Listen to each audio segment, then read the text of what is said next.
my loves, and welcome back to another episode of Engaged in Chaos. I am joined back again by my lovely husband. I'm back again. You thought you were gonna get rid of me that easily. No, never. Now you can hear me now too, so that'll help. Yeah, this will be a lot better. We're still learning as we go through this podcast process. So we had some audio things we had to fix. We have proper video now, and we're gonna keep working on this. A few minor technical difficulties. Yeah, a little bit, but we're working on the mic situation and all of that. It's just a process. Yeah. So today I wanted us to cover a few things, honestly, that I have gotten this inspiration from TikTok, because there's so much going on. My page is like all bride talk, wedding talk, that entire thing. So I wanted to go over a few things of common regrets that brides end up having after their wedding day. It's not like the weather or like Aunt Susan said something funny during the toasts. Yeah. We've had that though. A few of those. We had that though.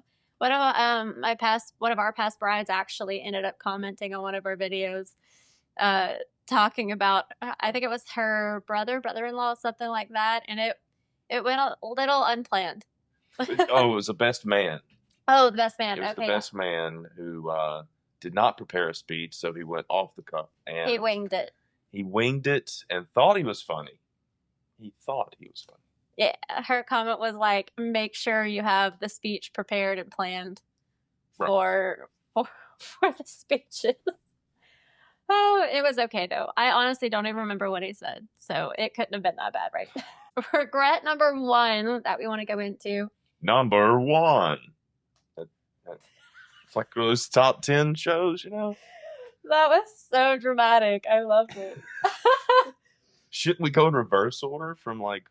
Well, it doesn't. No, these aren't really in any kind of order. Oh. This is just what I put number 1 and number 2. It's just as I thought of it, I wrote it down. So anyway, not hiring a professional photographer, videographer, or planner. Yeah, it's not hiring a professional to do a professional's job. Yeah, and we kind of touched on this prior, but your friend with a camera is not it. Yes, the friend with a camera. Yeah. Sure, go ahead and let him do it. Well, I want to explain why.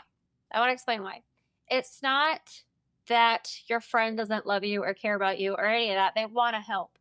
But unless they're a professional in that, you're just not going to get the same level of priority, especially if you're not paying them anything. I have seen it 100 times over where you have the bride say, yeah, I have my friend. She has a camera. She's going to do that.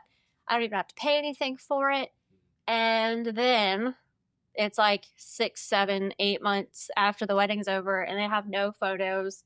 They have nothing done. And she's like, oh yeah, I haven't gotten to them. Or like they weren't stored properly or the SD card got messed up. It's something like that. And there always comes or ends up being a problem. Sure. So it's not that your friend with the camera or the family member has bad intentions or anything like that, but you're just not going to get the same level of priority. Professionalism. Yeah, professionalism and priority. Sure. That you will from hiring a professional. Yes, exactly. I mean, I have a driver's license, but I'm not going to drive a log truck. I mean, it's beyond my scope, if you will, per se. Right, and your vendors impact the emotional, the emotional experience of your day. So wedding days are so different in general. Mm-hmm. So you have to know how to change your settings quickly. You have to know how to adapt to all of those things. Yes. And that's just, there's a lot more logistics to it than people realize. Whatever that. Next, it would be if you decide to hire your cousin as the planner. Yeah, because again, you're just, my best example of this is this. A wedding I did a number of years ago, and I think I told the story before too, but she had her aunt or somebody in charge of the flowers. She said, you were used to be a florist. You used to be this, can you handle the florals? You get to the wedding the day of, aunt forgot completely. And it's like, you have to go now, backtrack, figure all of that out. That would be a nightmare. I was like helping set up and everything. So you just don't get the same level of professionalism on any scope. And if you listen to our last episode with the balance boss Megan, me and her talked in length about the importance of having a real planner or having a coordinator. And even the fact that even when you do hire a day of coordinator, there's still so much more involved. Oh, You're not just showing up the day of and going, okay, this is what's going on. Like, you're still working with that couple for weeks in advance to set everything up properly. yes. Yes, and also, um, without hiring a professional like us or someone similar in those areas, you run into that inexperience as far as like time management, which could be something else that we could talk about, like building in a timeline. You know, if you're hiring someone like a family friend or just someone as a favor, they might not have that type of focus and that structure to get those moments or get those pictures that you really want at the end of the day, because it's our job sometimes to kind of highlight those and reiterate that, hey, 5 minutes, we've got to go here and we've got to do this. If those individuals that were, not necessarily as professional might not have those kinds of timetables put together. So it'd be a lot more difficult to kind of get those things lined up properly. Yeah, and you end up kind of having the day rushed if you Yes. don't plan things out. And that can happen with professionals too if they don't know how to run their timeline. But yeah, just overall, please. Okay, I'm going to go on a rant for just a second. Oh no. No. Sorry, I have to. This is what I personally don't understand. The couple is willing to spend $15,000 to $20,000 on a venue, right? Yeah. The venue, the decor, all of this. And then you want to come to me and tell me that you have $1,000 budget, but you want 2 photographers and you want us there all day long for like 8 to 10 hours. You want the engagement session, you want film, you want all of this. And I'm just so overpriced and out of budget. And I'm like, dude, like you you're spending 15 to 20K on this venue alone because I know the venue. And you like what are you're not going to try to preserve those memories as best you can? Like, Well, make that make sense to me. well, I mean, Uncle Steve has a Pro Max. He can do it with his iPhone. They always regret it, and that's what makes me sad. So yeah, we'll move on. I'll quit my rant. We can move on to point 2, which is not building enough buffer time into your day of timeline. Yes. Yes, because rushing equals stress. Absolutely. Every single solitary time. There will always be hiccups, okay? Absolutely. I just had a content day, a styled shoot for other photographers and stuff. And let me just run through. This isn't even a wedding day. This is like all vendors, but this is just how life unfolds. It's not any of their faults. Sure. Just hiccups happen. We get there. We have people supposed to be lined up to start arriving at 11. And then I get a call from one vendor. She has broken her phone. She has to go get that fixed. Okay, no problem. Then another vendor, she ends up with a flat tire, has to get that fixed. And It was a day of events. it was a day of events. It was wild, the things that were happening to people. Right. And then the third vendor. I mean, that happened. Like, life happens. Though. Right. And then the third vendor, she ended up getting stuck in traffic on the interstate because there was an accident. All things completely unavoidable. Yeah. The way I had everything lined up in the timeline was where there was plenty of space for everything to get accomplished. If we had an hour delay, which I think it only ended up being like 30 minutes, it didn't throw anything or anybody off.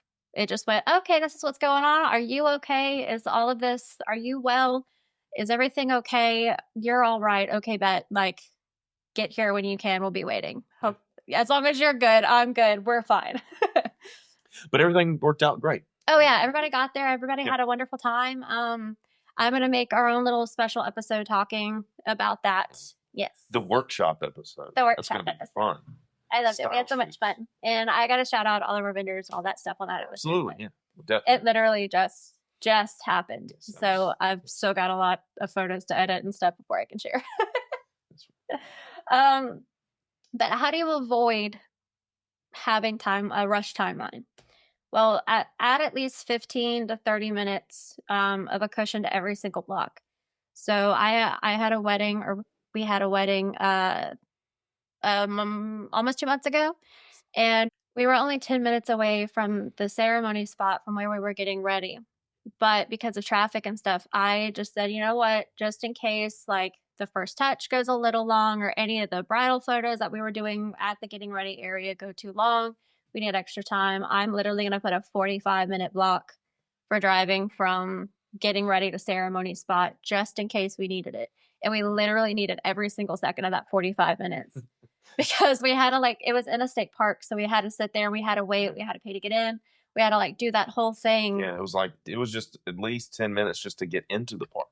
Right. So And we then we got needed every lost. minute of that. We needed every minute, yes. Yeah. And then we got lost for a moment. We don't have to go that. We don't have to go that far. We did kind of get lost. We passed it though. There was a balloon and we missed the balloon. That's on us. But it turned out great. The day was a lot of fun. It was great. But just as an example, that's what happens. So yeah, can you only imagine how that time would have went if I would have gone us right to the mark of a 15-minute mark of trying to get there? There's the stress. And right. The chaos ensues. The chaos. I know the name of this is Engaged to Chaos, but we're actually trying to avoid that. And plus, when your timeline's not rushed, you're actually present for your day, right? Like you get to show up and actually enjoy what's going on. You have a moment to breathe. Yeah. Like this is your day. You need to actually enjoy it and soak it in.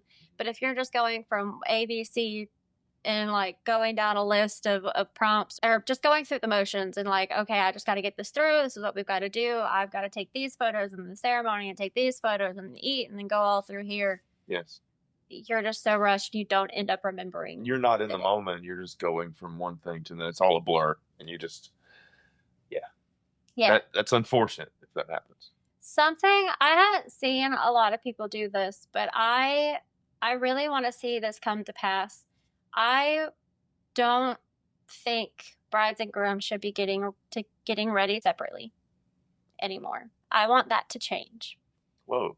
Well, let's unpack that one. What do you mean? Why can't you be present together? Why can't you get up together in the morning, have your coffee, like all the people start showing up, you get to have breakfast with everybody or your family or just the two of you.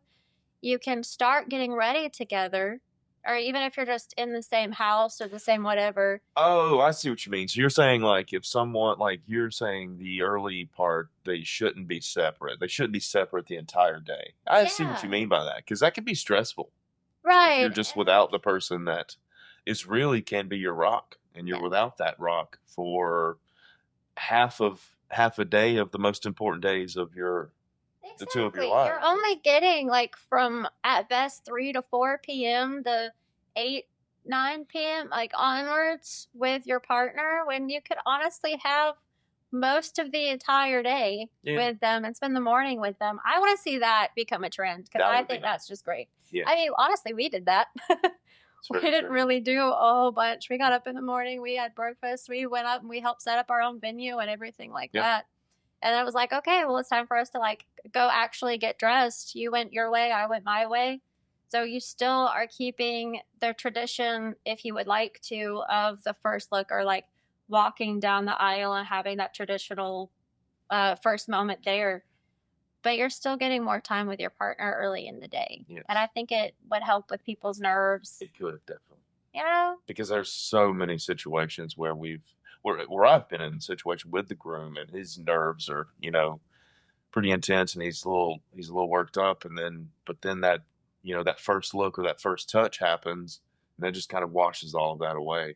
Yeah. And imagine if you got to spend the first 3 hours of your day with them or like he got to see you while like makeup and hair were first starting and it's like, okay, well, you go get dressed. I'm going to get dressed. Like I'll see you in 2 hours when we get married. Love you. I just feel like it could set a whole much more natural scene for you to be present in your own wedding day. Yeah. We'd love to hear your comments on that as well. See what your opinions are. Yes, please tell us. Please. What do you think? Am I crazy for this? But I like it. All right. So let's just move into the people pleasing side Regret of number things. 3. Regret number 3. Oh, I just don't need to do that. that's funny. Well, I forgot number 2, so it's a little inconsistent, but okay. So number 3. Yeah. People pleasing. Too much. Too much people pleasing or not enough? Too much. Too much? Yeah. Yeah. If don't invite people that you don't want to invite. If you haven't seen them in a year or two, That's a hot take. they don't have to be there. Don't invite Aunt Fran if she's an ass. Hey, language, language. sir. Bleep it. All right. You could do the little censor thing over my mouth. No, I'm not doing that. Anyway. Sorry. But yeah, like if you haven't seen them, if they haven't talked to you, they don't have to be there. But here's my thing on this. And I'm going to sound like a broken record, but I mean it. And I want everybody to understand it. There is no wrong way to host your wedding. There's really not. It's yours. You get to do it however you want. It's your moment. Everyone is going on social media and they are going, hey, brides, grooms, whoever, how much did you pay for your dress? How much did you spend on your venue? How much did you spend on this? What did you do for this? Because I did XYZ and I'm feeling this way about it.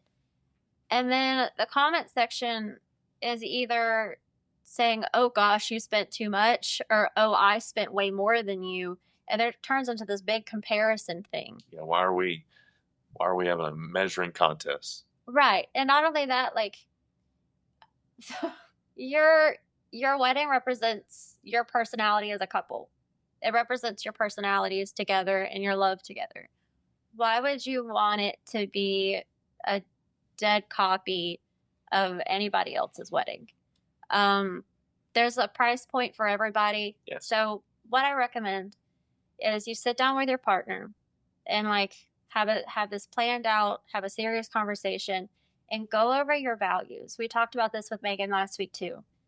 Go over your values with each other. What is important to you? Make a pro and con list. I commented on somebody's video a couple of days ago because they couldn't decide whether to do a destination wedding or to do a local wedding, because they were both going to end up costing similar. And I said, well, talk to your partner, sit down, discuss your values.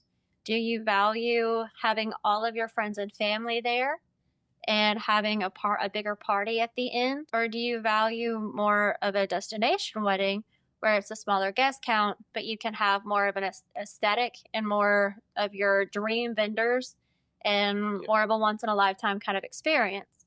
And that answer is going to be different for everybody, and neither answer is wrong. There's not a wrong answer there.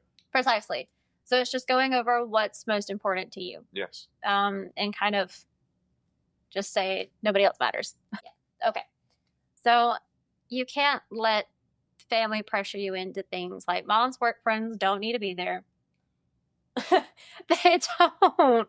I'm sorry. They don't. Even if they're contributing to the wedding, they don't have to be there. Oh, okay. They don't. It's not. Okay, hot take for myself. But I'd rather have something smaller if I have to take care of it myself than have people there that I don't know or don't feel comfortable around, wouldn't you? That's true. I guess, yeah. Sure.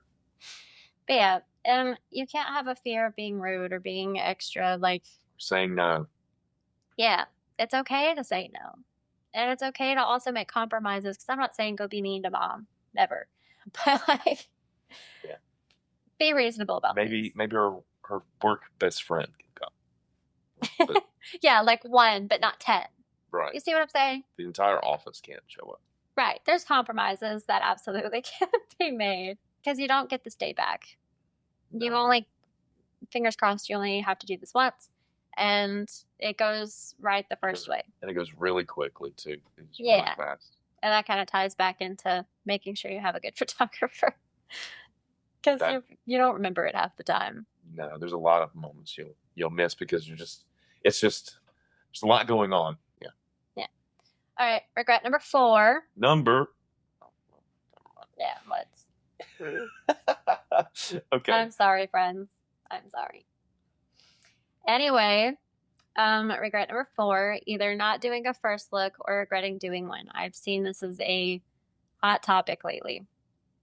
And again, I go back to it's your wedding, do what you want. But again, go over your values with your partner. If you want to see each other prior to the wedding, do it. If you don't, don't. Don't let other people influence you on what you should be doing. But make sure you're doing something in a way to stay present during your day as well. Exactly. So there are things in your timeline that would have to be adjusted to fit whether you are or you are not doing a first look. But a fun alternative to that is a first touch. So you still get a photo moment. You don't see each other. That's true. You still can read your vows, and you still keep that special grand moment walking down the aisle and seeing your partner for the first time. Okay, so like I'm glad you brought that up. So could you please explain how that works? Because there's been some confusion on what you mean by first touch, as far as how that would actually go. What do you mean by that? Okay, so we talked about it with Brooklyn, and there were some comments on our TikTok page that they were confused and saying it was kind of backwards information. But a first look is, of course, prior to ceremony.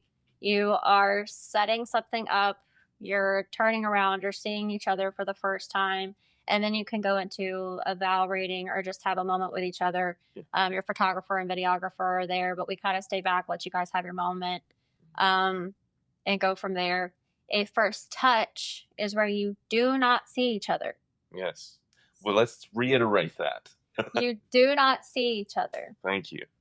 But you can speak to each other. Mm-hmm. Typically, you're on either side of a door or you're back to back. I kind of like to have people back to back so that they're still able to hold both hands of each other or kind of like be back to back and like feel each other. Right. Because you have a door between you. You can still hold hands, but I like people back to back. That's just me. Yeah, I like that better than the corner of a wall kind of thing because it can be a little awkward. Yeah. So again, you don't see each other with a first look. You're typically back to back around a corner on each side of a door, but you read your vows together because me and you both are pretty private people. I'm not really one to just go spill every bit of love in my heart in front of a whole bunch of people. Totally okay if you are, but personally, that's not me. And I know that's not you. Right. So for us to have our own little moment privately to pour our hearts out to each other kind of thing, and go that direction with it, is more suitable for some. Most definitely. Yeah. And then obviously come ceremony time, you'll see your partner for the first time at that point. And what you're trying to do in that moment is to preserve that initial look, that initial expression or reaction of the groom. Right. As well as the bride, of course, but the groom's reaction to his bride for the first time, you're wanting to really capture that. And in some instances that can be lost in a first look.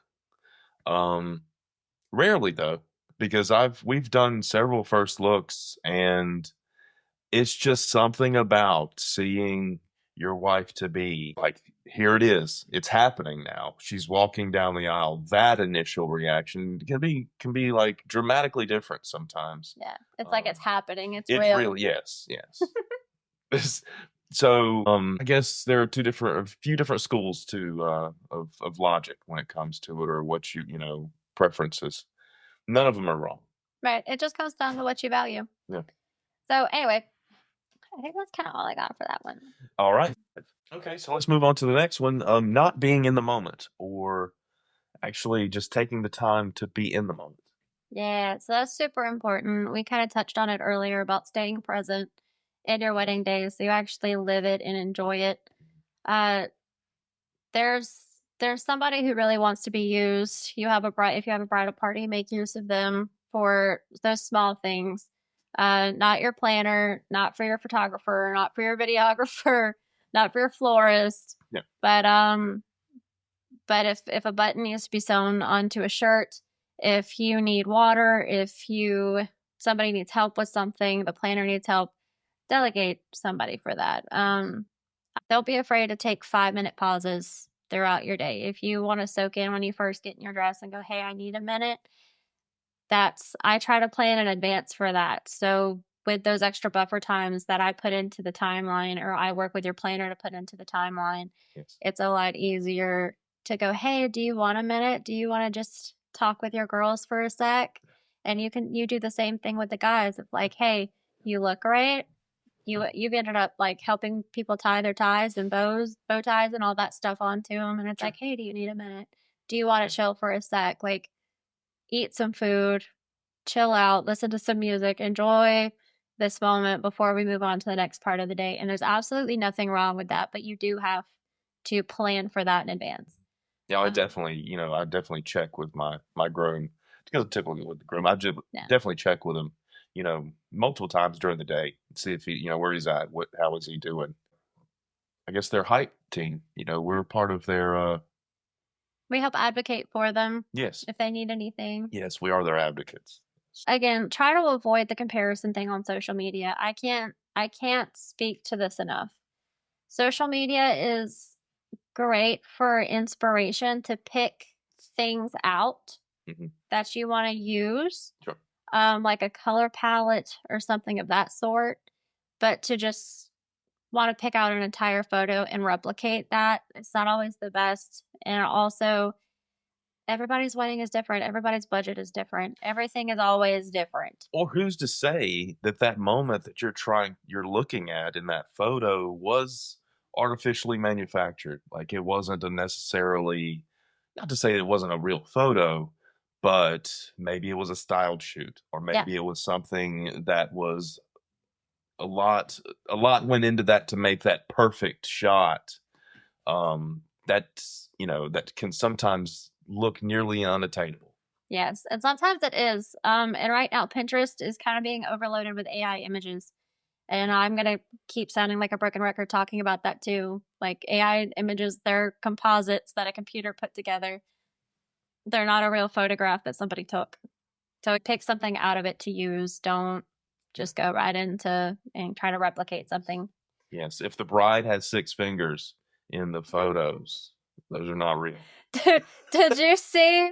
Did I send you the video of the photographer? Like they had cell phones out like during the ceremony and stuff, and it was supposed to be unplugged. Yeah. And they AI'd all the cell phones into chickens. Wow. No, you didn't show me that. That would be great. It made me giggle so much. That's what we should do. Just AI and everything Just into put chickens. something else in their hands instead of the Yes. phones. That's a great idea. Yeah, it's 50-50 though. My associate sent me a video the other day. He was trying to take this lamp out of a doorway because you have like the porch light. He was trying to take that out of the image, and it put like a really scary looking dismantled face Oh in man, that spot. He was like, "What is this on him? What is this?" And I was like, nightmare fuel is what it is. Yes, things of nightmares. Okay, so my other thing that I want to say on this topic is another way to show up and be present in your wedding day is have a private dinner. Okay, so you get done with us, we go take your couples portraits. By the way, I send everybody away. I don't really like family lingering or friends like with their phones out when we're trying to get your couples portraits by yourself. We'll start with your bride, or we'll start with family, go into the group photos for the bridal party. I send everybody away. I send everyone to reception, and it's just us and your videographer if you have one, and you two. Because that intimacy is so important, and making you feel comfortable enough to be close to each other because you are in front of a number of cameras at this point. But just for someone who's not used to being in front of cameras at any point in time in their life, and now here they are with at least 2 up to 4 with second shooters for video and photo. Yeah, if you have a videographer and a photographer, and we each have assistants, like it can be a lot. And throw a content creator in there too. Yeah, it looks like the paparazzi are following you around. It's a lot. It can be overwhelming. So I don't want to also add Mom and Aunt Susan and the peanut gallery in the back saying, "Fix your dress. Your hair's ugly. This and that." I don't want it. You don't need. I love them. I love family. But like I'll see it. We can fix those things. We can take care of it. Like this is focused on them. And the reason being is it creates a much more natural environment for the couple to be themselves, to capture those natural moments and stuff. Because I don't like the whole stand here and smile. They can focus on the moment. They can focus on us. Yeah. And they can live in that instead of the distractions of the orbiters around, adding more stress to the moment. Because I know mom wants everything to be perfect, and the bride wants everything to be perfect. It's just added stress. That's all it really does, is add more stress unnecessarily. So once you get done with us from there, I always recommend having a private dinner with your partner. Yes. You don't have to eat out in front of everybody. Make sure they're typically, or at least they, in my opinion, should be getting fed while we're out taking photos, depending on how long and what we have to cover. Feed everybody while they're in there. Let them be eating. And then we're done with photos with you. You go in. You two have a good 15 to 20 minutes to have your food together, please. That's about the only quiet time you're going to get if you don't choose to do what I want to make into a trend of getting ready together in the morning. I want to keep pushing that. All right. We'll see. But yeah, have dinner together. And you just come out, you're refreshed, you've eaten, you can have some drinks, and you can dance the night away. It's a great idea because it gives them time to kind of catch up with each other. They haven't really had any moments, they just got married together, but like private moments, they haven't had any of There's that. so much adrenaline. Yeah. And you're just going from 1, 2, 3, 4, 5 events in the last 2 hours. So it's like, take some time to chill. And it always happens. If you do have that dinner with everyone, you do finally sit down to eat, and everyone wants to come up to you and talk to you while you're trying to eat, and say how proud of you they are. Yeah, and then you still can't talk to each other. Can't talk to each other. And you can't really eat. No. So yeah, those are my top 5 in no particular order. I feel like some key things to reiterate is hire a professional, please. Hire a planner, hire a professional photographer. I beg of you. Build some extra buffer time in your timeline. There's going to be hiccups without fail. And as long as if you can plan for those, you won't be stressed on your wedding day. Well, you won't be as stressed. Yeah, that's true. But if you have a planner and you have buffer time, it makes life a lot easier. It does. Don't bother trying to people please everybody. It's your wedding day. Discuss your values with your partner. Move on from there. Discuss your values with doing a first look or not doing a first look. Don't have any regrets with it. And know there's an alternative too. You can always do a first touch. And I feel like that's a beautiful, happy medium. And do what makes you comfortable. If it's something that's going to put added stress into your day, then why have it? That's my hot take. Yeah. If it's going to add extra stress to the wedding day, then don't do it. Figure out a different way, or see if it's something you can kind of pivot and move away from. Yeah. I actually just onboarded a client day before yesterday, that they were actually planning I think 200 people for their wedding. And they got 6 months into planning, and they were like, this isn't what we expected. This isn't what we want. Wouldn't think so. And they kind of canceled the whole thing. It's going to be 50 people. They're having it in a venue that they absolutely adore. And they're getting to have their dream vendors that they want. I'm so happy I was one of those, or we're one of those. And so it's going to be a great day. And they're being authentic to themselves, which is really all any vendor in the industry wants for you, is to be authentic to yourself. Right. You don't want to have any regrets on your biggest day. Yeah. And doing all of those things will keep you from having regrets, so that you can be present and be in the moment of your wedding and not super stressed out. Because the day really does go by so quickly. It really does. Absolutely. So let us know in the comments what you think of our new episode of our 5 regrets. No. I had to. The regrets. I knew. I didn't think you could. I didn't think you could hold it back. And I made it to the very end though. Yeah. I'm cheesy. I'm sorry. Anyway. Starting to regret this episode. Oh, come on. I'm not the one who did like a giant number 1. at the beginning. Oh, I, I don't know where you were going with that. I was like, why are we talking about, my bathroom activities? And then, oh, well, See, I didn't even go that way you with were it. on a giant number. I was like, what are you talking about? Oh, that Yeah. number one. That could be my, But truthfully, I didn't even go there with that. I went to Roman Reigns. That's oh, you're holding the ones up? yeah, that's where I thought you were going with it, but that's I all right. We're gonna skip past your brain for a second. Anyway, so to wrap things up, if you enjoyed the episode and enjoyed hanging out with us, come check us out again next week. And you can find me and him, our photography account, on Autumn and Co Photo on Instagram, and then Engaged in Chaos on TikTok, yes, YouTube, Instagram and TikTok and YouTube. We have YouTube now. It's up and it's running. So you can watch it. Kinda. Oh, it is. It's up and running. Thank you.